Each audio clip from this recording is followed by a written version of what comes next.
Exode chapitre 3, le verset 15. Dieu dira à Moïse, va vers mon peuple qui se trouve en Égypte, va dire à mon peuple que c'est moi qui t'envoie, les dieux de leur père, les dieux d'Abraham, les dieux d'Isaac et puis les dieux de Jacob.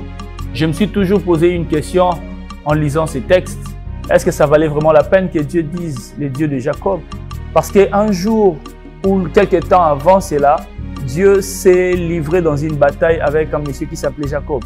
Jusqu'à ce que le monsieur a dit à Dieu, je ne te laisserai point jusqu'à ce que tu m'aies béni parce que sa hanche a été démolie. Et Dieu a dit au monsieur, comment on t'appelle? Le monsieur a dit, je m'appelle Jacob. Dieu lui dira, on t'appellera plus Jacob, mais désormais on t'appellera Israël. Parce que Jacob voulait dire usurpateur, voulait dire voleur. Et Israël voulait dire le vainqueur de Dieu. Je pouvais accepter que Dieu puisse dire les dieux d'Israël parce que c'était un bon nom. Mais Dieu dire que les dieux de Jacob, j'ai trouvé que ça n'allait pas bien tenir dans son discours. Parce que premièrement, Dieu ne se répand pas de ce qu'il a donné. Dieu, quand il a donné quelque chose, Dieu ne se répand jamais.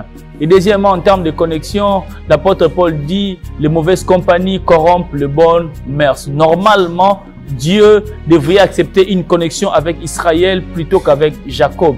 Jusqu'à ce que l'Esprit de Dieu était en train de m'enseigner en disant que Dieu est le seul.